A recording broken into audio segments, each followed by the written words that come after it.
Halo semuanya, selamat datang kembali di channel Dr. Anime. Di video kali ini saya akan membahas lanjutan dari Tensei Shitara Slime Dataken berdasarkan live novelnya.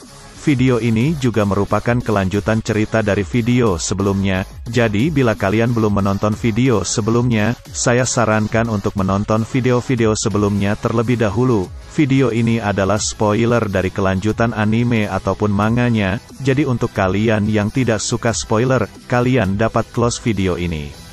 Sebelum kita mulai videonya, saya cuma ingin mengingatkan kalian untuk jangan lupa subscribe channel ini, kalian juga jangan lupa untuk nyalain loncengnya, agar kalian dapat notifikasi bila channel ini update video terbaru, dan saya sangat berterima kasih bila kalian dapat share video-video dari channel ini.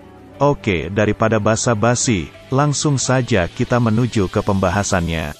Pada malam sebelum pertandingan final antara Gobta dan Masayuki, seperti biasa, Tempest mengadakan makan malam bersama, di mana para tamu sangat menantikan pertandingan final besok hari. Murid Rimuru juga senang dengan pertandingan turnamen yang telah terjadi. Di sisi lain, Milim sangat kesal karena Carrion kalah dalam turnamen tersebut. Walaupun Carrion kalah karena menahan dan tidak menggunakan kekuatannya, akan tetapi Milim tetap tidak senang karena kekalahan tersebut. Milim juga mengatakan bahwa dia akan menonton pertandingan final besok hari. Selama ini Milim terlalu sibuk untuk mengurus labirin di Tempest Party. Milim juga mengobrol tentang penampilan luar biasa dari band yang ada di opera. Murid Rimuru dan Hinata terlihat sedang berdebat tentang siapa yang lebih kuat antara Rimuru dan Masayuki, dan mereka juga penasaran tentang siapa yang akan memenangkan pertandingan final besok hari. Rimuru tidak yakin kalau Gobta akan memenangkan pertandingan final. Rimuru berpikir Gobta selalu ceroboh dan bermain-main.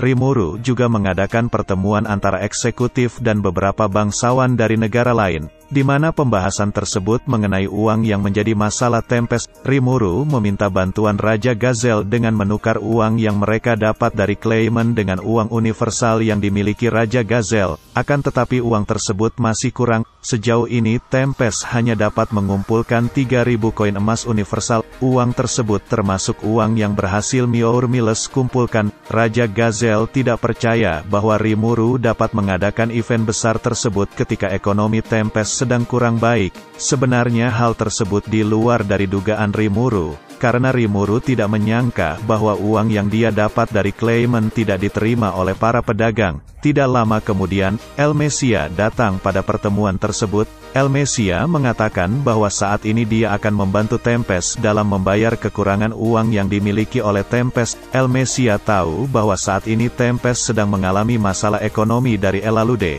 Ketika Elalude menceritakan masalah tersebut dengan Elmesia, Elmesia mengatakan bahwa dia akan membantu Tempest. Akan tetapi Rimuru merasa bahwa Elmesia adalah sosok yang harus diwaspadai. Oleh karena itu Rimuru tidak ingin mempunyai hutang budi dan menolak tawaran dari Elmesia. Akan tetapi dengan muka kesalnya, Raja Gazelle mengatakan kepada Rimuru bahwa sebaiknya Rimuru menerima tawaran dari Elmesia, karena Raja Gazelle mengatakan bahwa Elmesia adalah orang yang keras kepala, di mana Elmesia akan merepotkan Rimuru apabila Rimuru menolak tawaran darinya. Elmesia mengatakan bahwa bila Rimuru menerima tawarannya, di masa depan bila Rimuru mengadakan event besar lagi, Rimuru harus mengundang dirinya secara langsung, dan Rimuru pun setuju menjalin kerjasama dengan kerajaan Elmesia. Rimuru akhirnya menukar beberapa uang Claimant yang dia miliki dengan uang universal yang Elmesia punya, dan berkat itu ekonomi Tempest kembali menjadi membaik.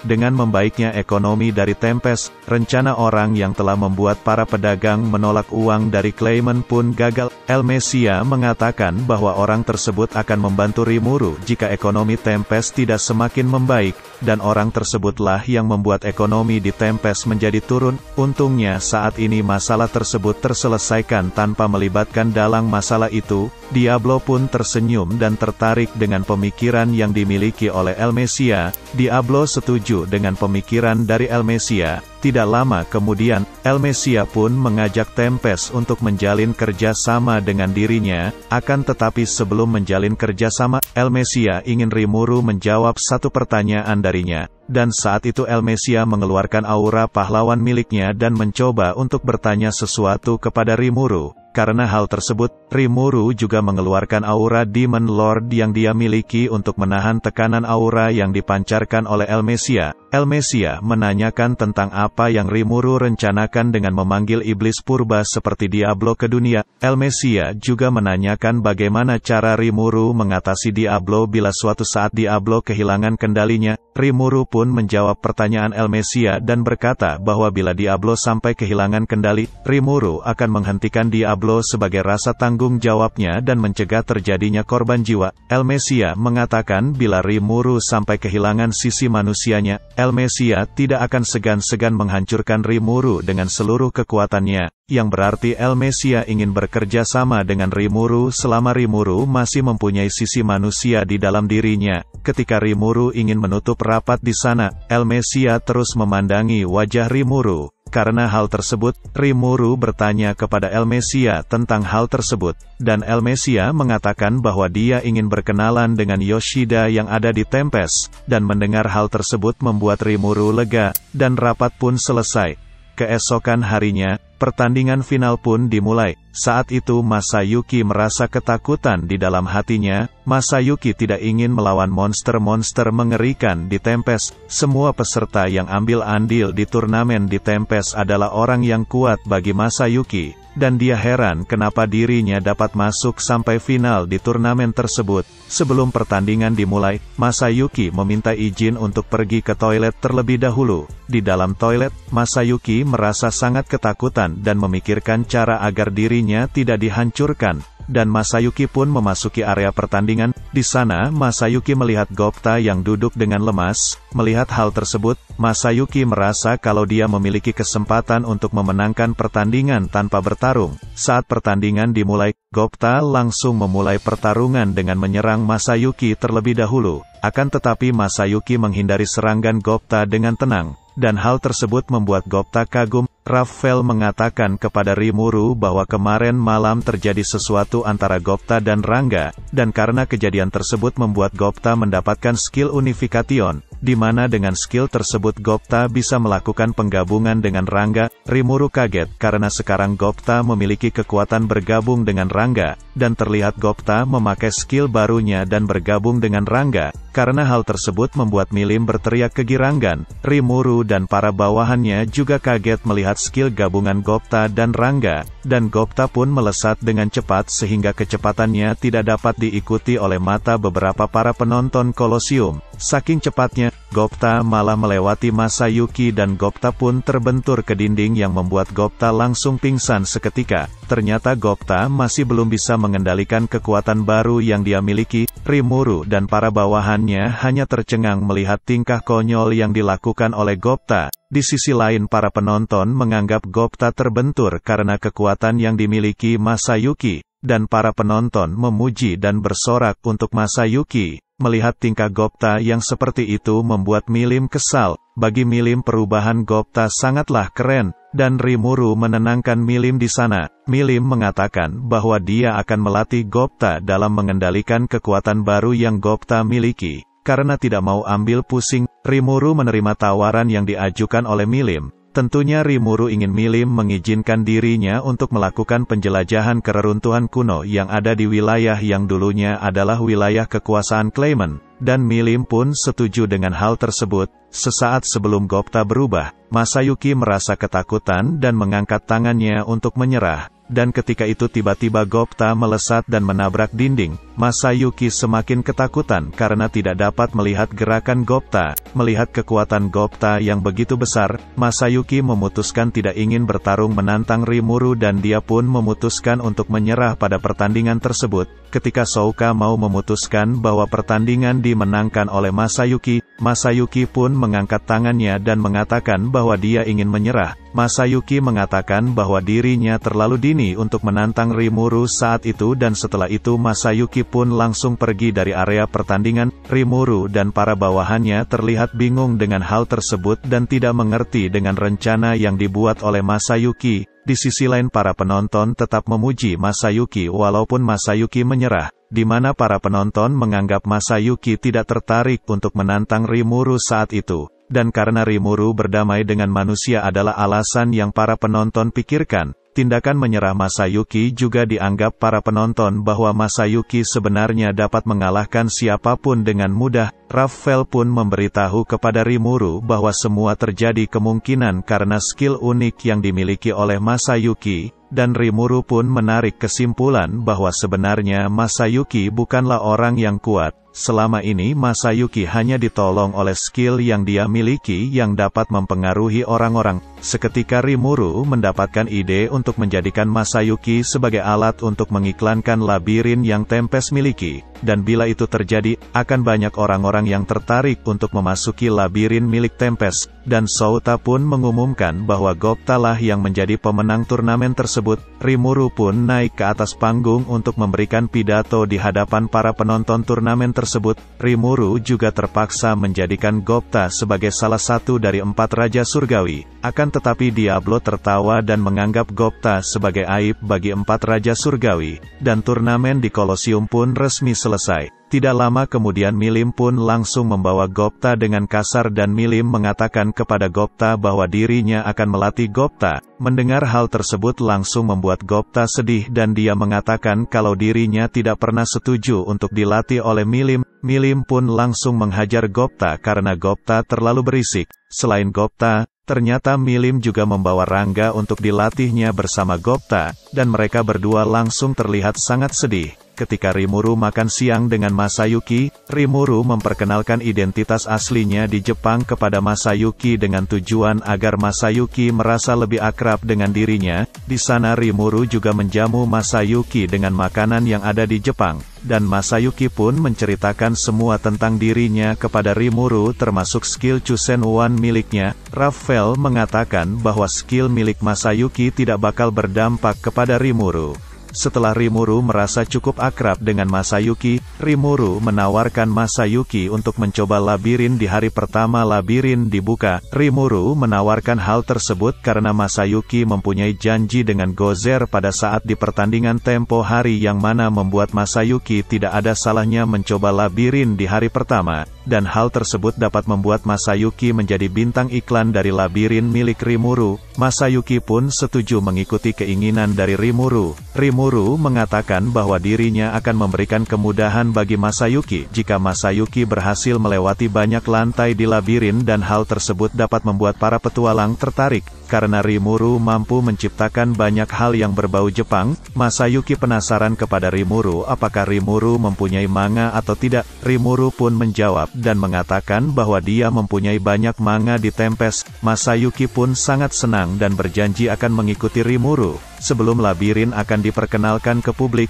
Rimuru memutuskan untuk mampir dan mengatakan kepada Veldora dan Ramirez kalau dia bakal menutup labirin sebentar setelah labirin diperkenalkan. Hal tersebut membuat Veldora dan Ramirez kaget. Rimuru berkata bahwa dia akan menyempurnakan labirin dan hal tersebut membutuhkan waktu sebanyak 3 hari. Rimuru juga mendapatkan informasi bahwa Milim sedang mempersiapkan lantai 96 sampai lantai 99. Saat ini Milim telah membawa naga-naga yang diperlukan oleh labirin dan naga-naga tersebut termasuk naga-naga yang cukup mengerikan. Tentunya naga-naga tersebut berada di bawah perlindungan dari Ramirez. Setelah dari labirin, Rimuru memutuskan untuk pergi ke Kolosium yang menjadi pintu masuk dari labirin tersebut. Di sana sudah terlihat Miour Miles yang mulai memperkenalkan labirin dengan menggunakan proyektor hasil dari penelitian Vesta dan Gabil. Miour Miles mengatakan bahwa hari ini labirin akan dibuka untuk orang-orang yang mau menjadi relawan. Dan ternyata banyak orang yang mau menjadi relawan di labirin tersebut.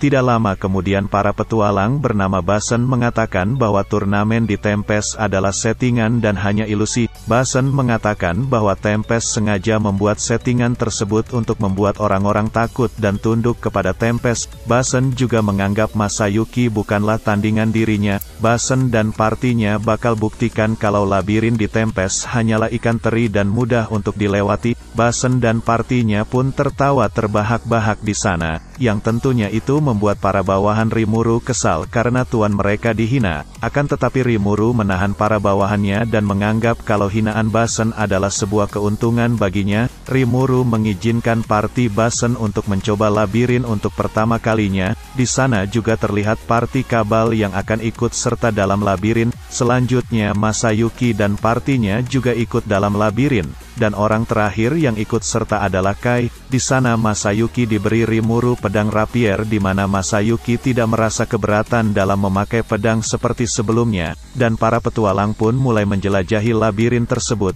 Di sana Souka memperkenalkan beberapa resepsionis labirin kepada para petualang. Souka juga mempromosikan dan menjelaskan 3 barang penting dalam menjelajahi labirin tersebut, di mana barang-barang tersebut antara lain adalah ramuan penyembuh tingkat tinggi, gelang kebangkitan dan peluit kembali ke save point. Tentunya karena sekarang adalah pembukaan labirin, ketiga item tersebut bakal diberikan gratis kepada para petualang yang akan masuk ke dalam labirin. Akan tetapi Party Basen tertawa dan mengatakan perkataan dari Souka hanyalah omong kosong. Mereka tidak percaya dengan gelang kebangkitan dari Tempest. Mereka tidak ingin jadi kelinci percobaan dari item omong kosong Tempest. Kai pun menunjuk Miour Miles untuk menjelaskan item tersebut. Setelah Miour Miles memakai item tersebut, Souka pun mencoba membunuh Miour Miles dengan sekali tebas. Akan tetapi Kai pun tiba-tiba menebas tangan dari Miour Miles dan hal tersebut membuat Miour Miles teriak kesakitan. Dan Kai pun melanjutkan serangannya dengan langsung menebas leher dari Miour Miles. Akan tetapi Miour Miles bangkit kembali setelah lehernya berhasil Kai tebas. Penonton pun bersorak ketika melihat kebangkitan Miour Miles yang nyata dan para petualang pun mulai menjelajahi labirin. Ketika menjelajahi labirin, Party Basen tidak percaya bahwa lantai di dalam labirin sangat luas. Party Basen menganggap bahwa hal tersebut hanyalah ilusi. Tidak lama kemudian Party Basen ke bawah lantai tersebut. Rimuru lupa bahwa dirinya memasang jebakan di mana para peserta labirin dapat jatuh ke lantai bawah ketika berada di lantai 1. Ternyata yang mengubah lantai tersebut adalah Ramirez dan hal tersebut membuat Rimuru sedikit kesal. Rimuru pun menonton para petualang yang ada di dalam labirin. Saat menonton Party Kabal, terlihat mereka dapat dengan mudah melewati perangkap dan mendapatkan peti harta karun dengan mudah. Dan hal tersebut membuat Rimuru curiga. Dan ternyata saat Ramirez membangun labirin, Party Kabal sering berkunjung dan memberikan kue kepada Ramirez dan lainnya. Oleh karena itu, Party Kabal mendapatkan informasi tentang labirin yang ada di Tempest. Rimuru lagi-lagi terlihat kesal dengan Ramirez yang memberikan informasi mengenai labirin yang ada di Tempest. Terlihat Miour Miles juga menjelaskan tentang peti harta karun kepada penonton. Di sisi lain, Party Masayuki telah sampai di lantai 4 berkat perangkat jatuh yang ada di lantai 1. Penonton pun bersorak kepada Party Masayuki. Akan tetapi untuk Party Basen, para penonton malah mencaci maki mereka ketika mereka terkena perangkap dan jatuh ke lantai bawah. Kai pun berlari sangat cepat ketika diberitahu bahwa ada harta karun di dalam labirin. 2 jam telah berlalu, Party Basen selalu terkena perangkap yang ada di dalam labirin. Rimuru pun merasa kasihan kepada mereka yang selalu sial dan meminta Ramirez untuk memberikan peti hadiah kepada Party Basen. Akan tetapi Ramirez mengatakan bahwa Party Basen saat ini sedang menuju ke tempat monster beruang berada dan di sana mereka akan mendapatkan peti perak. Party Basen pun terlihat telah sampai di tempat monster beruang dan mereka pun langsung melawannya. Dan mereka pun berhasil mengalahkan monster beruang. Dari pertarungan mereka, Rimuru dapat mengevaluasi apa saja yang harus diubah di dalam labirin. Party Basen pun mengambil peti perak yang ada di sana dan mereka pun mendapatkan pedang dari peti perak tersebut. Basen pun mencoba pedang tersebut dan Basen pun merasa dapat menebas monster sangat mudah. Melihat hadiah dari labirin bukanlah omong kosong, Basen dan partinya memutuskan untuk kembali ke labirin ketika pembukaan telah selesai. Di sisi lain terlihat Party Kabal masih berada di lantai 1 dan mereka telah mengumpulkan banyak ramuan berkat informasi yang mereka dapatkan dari Ramirez. Dan setelah mengambil semua benda berharga tersebut, Party Kabal pun memakai jebakan untuk turun ke lantai 5. Dan terlihat Rimuru kesal terhadap Ramirez karena Ramirez telah membocorkan informasi tentang labirin. Tidak lama kemudian Party Kabal diserang oleh monster kelelawar vampir dan mereka pun berhasil mengalahkan monster tersebut dengan mudah yang membuat mereka mendapatkan peti emas, di mana peti tersebut berisi pedang panjang. Mereka pun menyudahi penjelajahannya karena tujuan mereka untuk mendapatkan item bagus telah tercapai. Di sisi lain Party Masayuki dan Kai telah berhasil sampai ke lantai 9, bahkan Party Masayuki telah berhasil masuk ke dalam ruangan bos labirin di lantai tersebut, di mana bos lantai tersebut adalah monster laba-laba yang besar dan tentunya mereka dengan mudah dapat mengalahkan bos lantai tersebut. Party Masayuki pun mendapatkan pedang pendek setelah mengalahkan bos lantai tersebut, dan mereka pun menyudahi penjelajahan tersebut setelah mereka mendapatkan item save point. Terlihat Kai pun telah sampai di ruangan bos lantai 9, akan tetapi Kai harus menunggu karena butuh waktu 30 menit untuk bos lantai tersebut hidup setelah dikalahkan oleh Masayuki. Labirin pun hanya dibuka selama 3 jam untuk acara pertamanya. Karena hal tersebut Kai tidak punya waktu dan hal tersebut membuatnya sangat marah. Sampai-sampai Kai menghina para panitia karena hal tersebut. Ketika labirin dihina seseorang, hal tersebut membuat para Dryad marah. Salah satu dari Dryad yang bernama Delta pun menuntut Kai untuk meminta maaf atas perkataannya. Saat itu fitur rasa sakit pada gelang kebangkitan milik Kai pun dinonaktifkan. Kai pun diikat dengan tanaman berduri tajam milik Delta. Kai merasakan sakit yang luar biasa karena hal tersebut hingga membuatnya tewas. Ketika seseorang dibangkitkan kembali, rasa sakit dan perasaan ketika dibunuh bakal hilang dari orang tersebut. Akan tetapi jika fitur rasa sakit dinonaktifkan,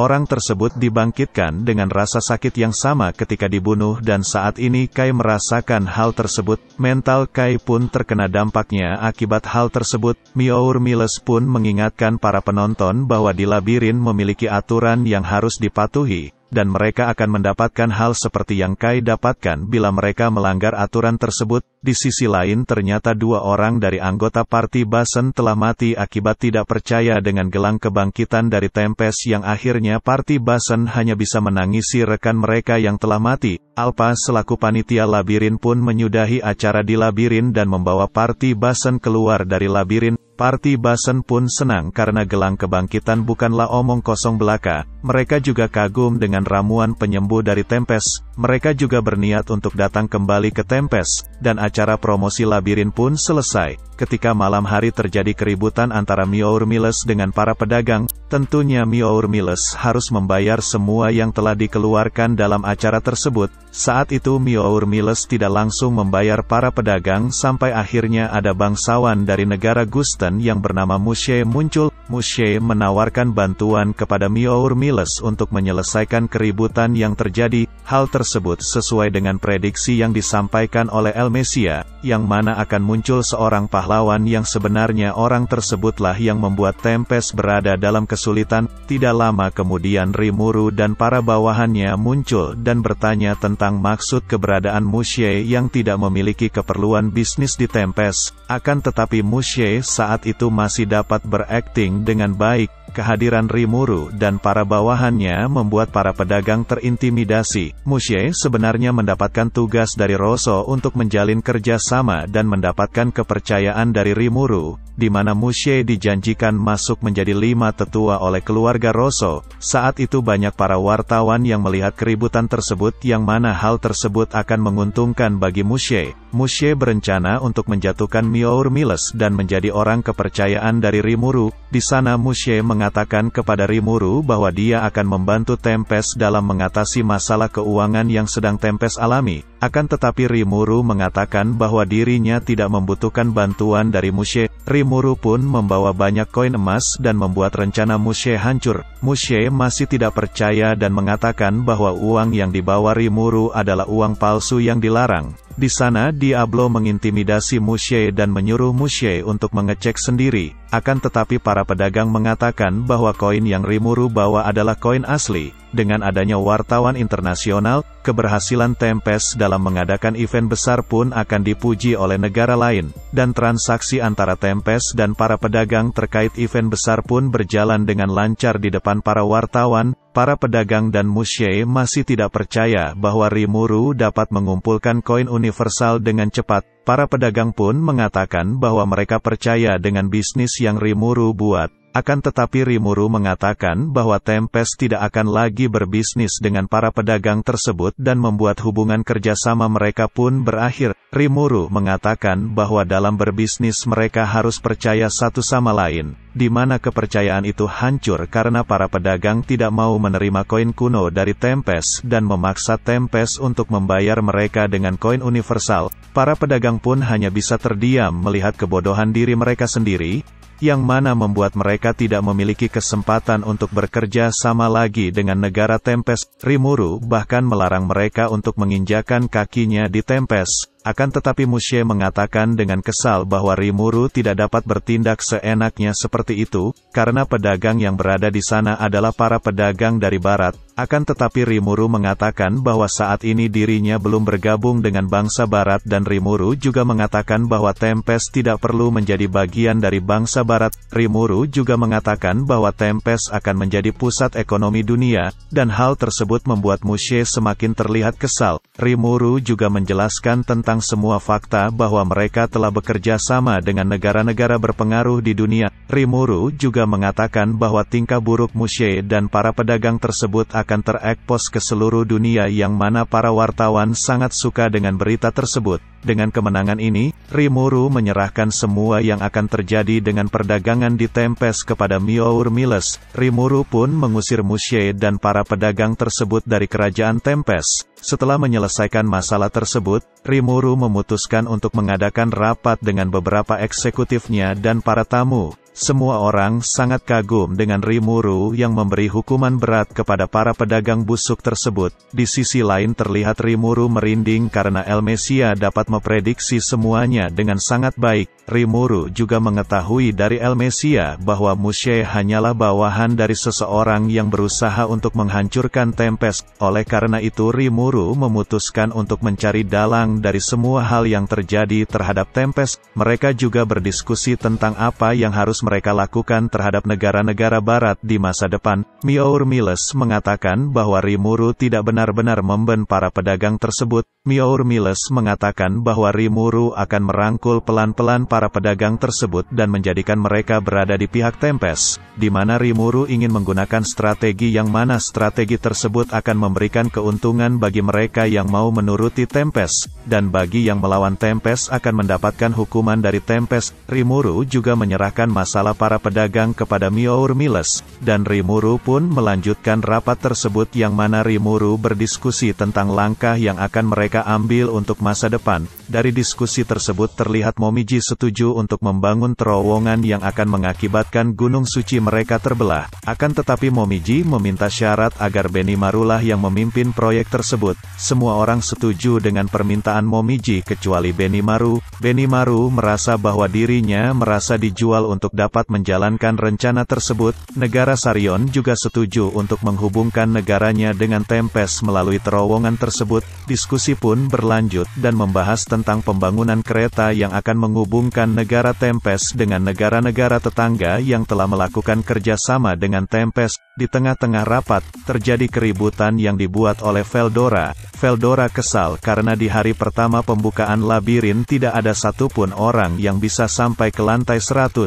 Padahal Veldora sudah berharap dan menunggu lama orang-orang untuk mampu mencapai lantai yang dia kuasai. Akan tetapi Rimuru mengatakan bahwa saat ini akan sulit untuk para petualang untuk sampai ke lantai 100, dan Rimuru meminta Veldora untuk tidak mengeluhkan hal tersebut dan menunggu sampai di masa depan nanti akan ada orang yang berhasil sampai ke level 100 labirin. Veldora pun kecewa atas jawaban yang diberikan oleh Rimuru dan diskusi pun berlanjut membahas tentang soal labirin. Myour Miles mengatakan bahwa labirin yang dibuat sukses besar berkat kerja Veldora. Myour Miles mengatakan banyak bangsawan yang tertarik dan bahkan Myour Miles mendapatkan sponsor untuk labirin. Myour Miles terus memuji Veldora hingga Veldora diam dan tidak mengeluh lagi. Myour Miles juga mengatakan bahwa dia saat ini membutuhkan Yuki agar rencananya berjalan dengan lancar, karena Yuki adalah pemimpin dari Asosiasi Kebebasan. Hal tersebut adalah hal yang tepat untuk menjadi menjadikan Yuki sebagai orang yang dapat mempromosikan labirin kepada para petualang.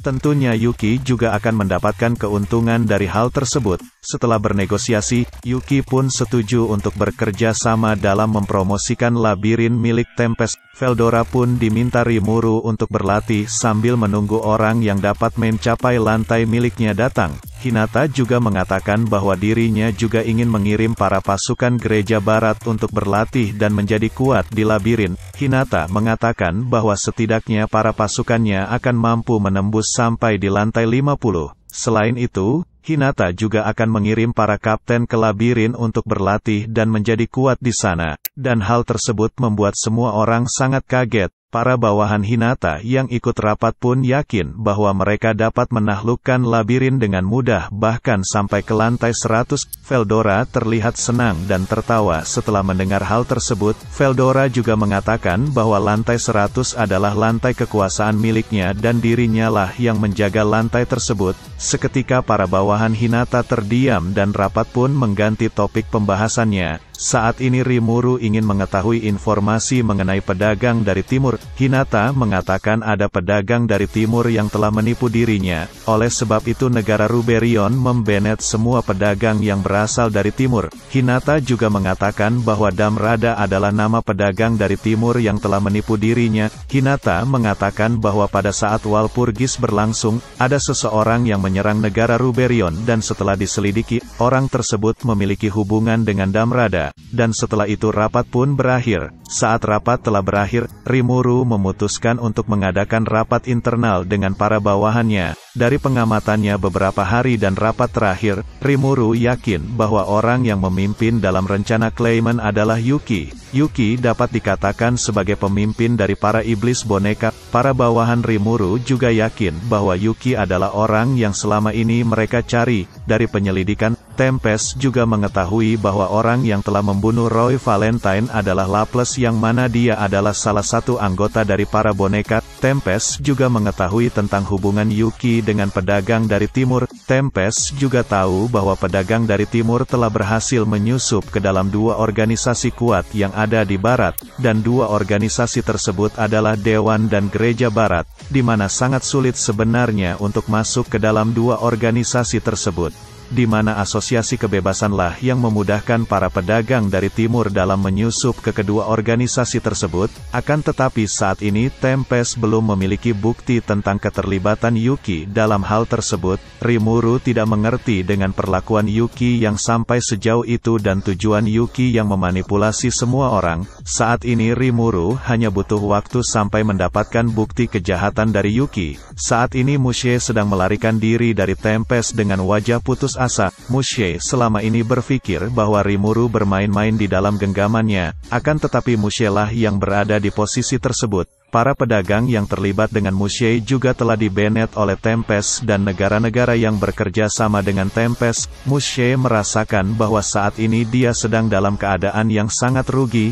Mushe telah mengamati Tempest dan dia tahu bahwa Tempest akan menjadi pusat dari ekonomi dunia. Mushe yakin kalau kegagalannya tidak akan dimaafkan oleh 5 tetua dan Mushe telah pasrah dengan nasibnya. Di sisi lain terlihat Mariable mendapatkan kabar bahwa Mushe dan kawan-kawan telah gagal dalam menjalankan misi untuk mendapatkan kepercayaan Rimuru dalam berbisnis, dan itu artinya mereka gagal dalam memonopoli kerajaan Tempest. Granbel juga menyesal karena dia menahan Mariable yang ingin terjun langsung ke Tempest ketika event besar tersebut berlangsung. Mariable mengatakan bahwa saat ini adalah waktunya untuk dia turun tangan. Mariable menyebut dirinya adalah keserakahan dan dia menginginkan semua hal yang ada di dunia, dan Mariable pun mulai memasuki medan pertempuran. Alur cerita Tensei Shitara Slime Dataken akan selesai di sini, dan akan berlanjut di video saya selanjutnya. Bantu channel ini dengan cara share dan subscribe channel ini, serta bila kalian berkenan bisa follow akun Instagram channel ini dan linknya saya letakkan di deskripsi. Dan terima kasih untuk kalian yang mau menonton video ini sampai selesai dan sampai jumpa di video saya selanjutnya.